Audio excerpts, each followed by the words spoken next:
Hi, I'm Nick Clapper. I'm the producer of Dr. Instructions Crimson Theater Milwaukee, and we're here today in Madison at the MadTown Horror with Jason Davis, who is the producer of MadTown Horror.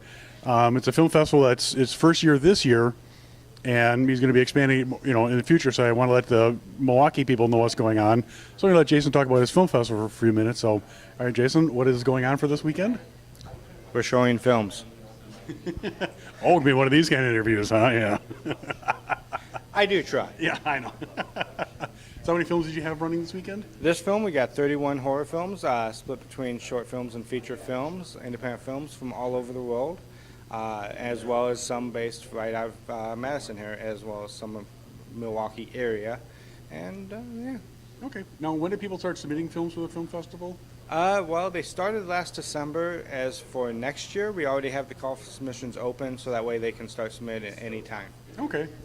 And then, how did you get into horror films in the first place? Like, is there any particular horror film that stands out for you?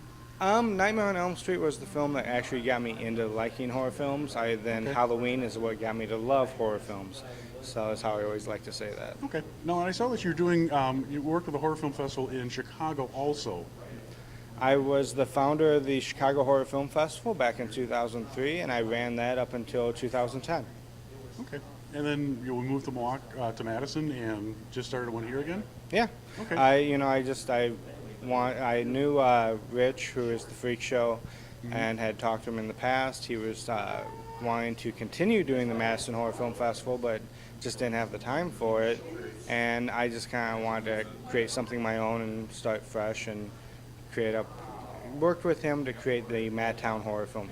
Okay. Yeah, it seems like a good show. We just finished with the costume contest. I know you had some vendors yesterday. They're here also, so it seems like a good.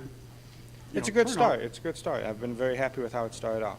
Okay. Now, how many of the people are here from the movies that are playing? I'd say about 20 to 30%.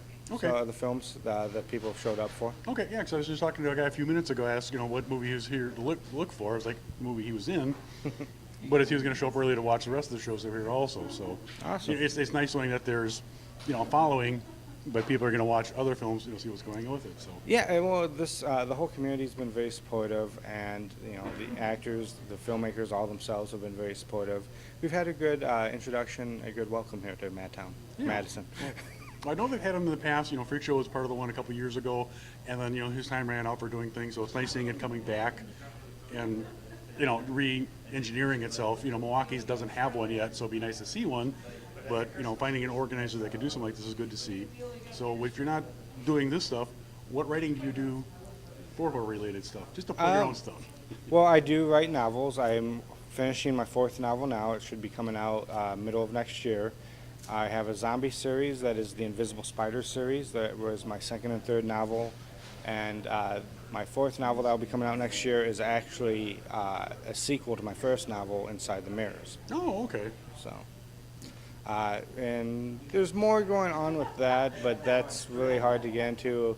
I like to tell people about that on a more one-to-one basis. That's fine. So, but it is they're more traditional horror in the way that there's not as much gore, and it builds up and gets into your psyche. So, well, it's funny because I know my daughter likes reading horror, but she also likes writing horror, and the term that she always uses is like asylum horror. Like the John Carpenter stuff, where it does get inside your head. So it's like seeing what type there are, and trying to get definitions, and asking people what's going on and what their type is.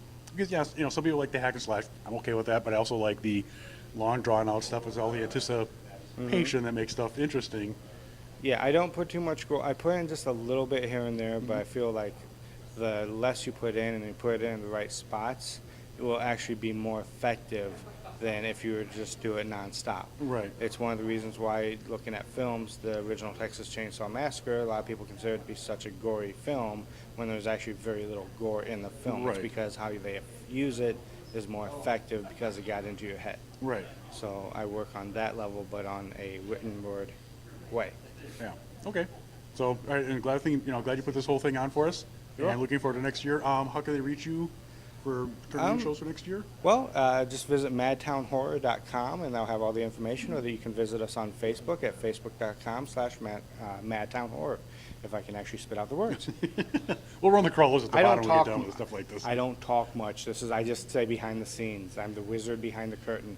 That's the same thing. I really don't like being in front of the camera, but Dr. D's busy running his pumpkin fire and all freak shows off, running his own stuff today, so don't worry about this stuff. So, I know. so, all right, thanks a lot for your time, and You're welcome. we wish you luck for next year on it. So, all right, thanks a lot. Yep. All right, Thank you. talk to you soon.